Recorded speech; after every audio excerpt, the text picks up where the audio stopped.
So I have no idea what the lieutenant governor is going to talk about. Specifically, at least. But it is my privilege to introduce her. I have worked with Lieutenant Governor Betos for a long time. And if there's somebody who understands what life is like in the city of Providence, in all kinds of ways, but in the ways that gun violence impacts young people in Rhode Island, it's Lieutenant Governor Matos. So I'm very pleased to introduce my colleague in government, Lieutenant Governor.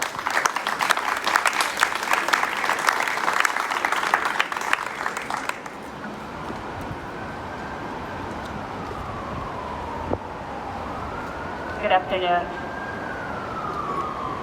We come here today in wake of violence. A few weeks of shootings that have left a lot of people traumatized and hurting, and have resulted in innocent lives being lost. This follows a year where background checks for gun purchases in Rhode Island more than double as these shooting victims in Providence. Illegal guns have flooded the streets and people have more access to deadly firepower than ever before. It is often said that it's not a one solution to stop gun violence. That is true. There's no doubt that gun violence is a complicated, difficult problem to solve. It has roots in so many different causes.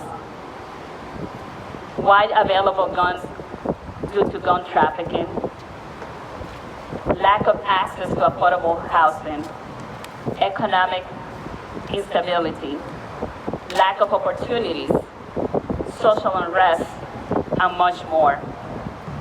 However, even though gun violence can sometimes make us feel hopeless, we know we have the power to stop it.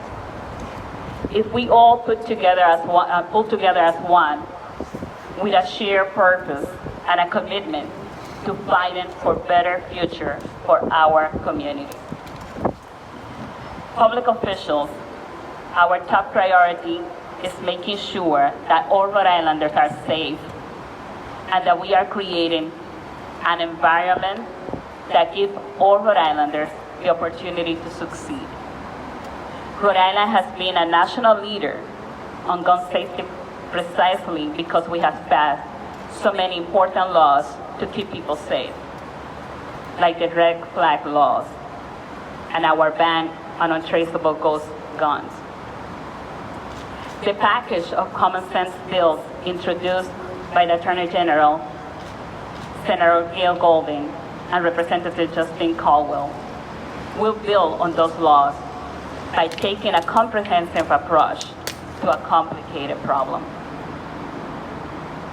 It will crack down on gun trafficking and straw purchasing and stop the flow of illegal guns into our communities.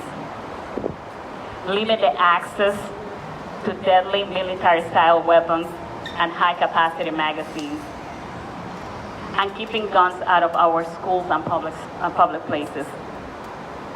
We know these laws will make a difference because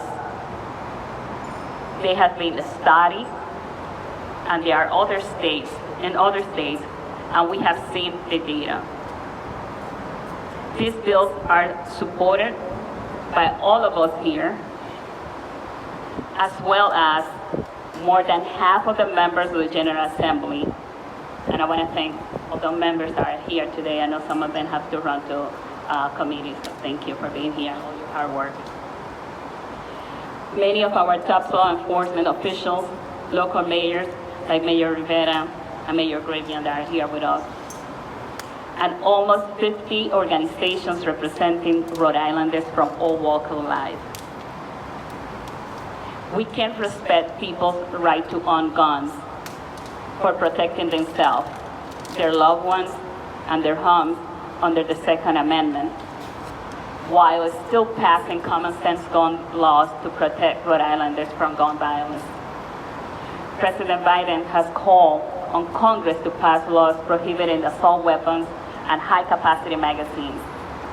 And many of our neighbors states already have these laws on the book, including Massachusetts, Connecticut, New York, New Jersey, and Maryland.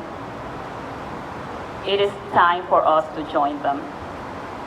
As we continue to see shootings take the life of our young people and bring pain to our community, we must act now by passing this bill, as well as working to provide support to key organizations and programs that expand opportunities and resources for our young people. I want to thank Governor McKee for your leadership, Attorney General Nerona, Secretary of State Govea, Treasurer Magaziner, Senator Golden, Representative Caldwell, and the members of the General Assembly, and our community leaders for joining us in solidarity to create common sense gun law in our great state.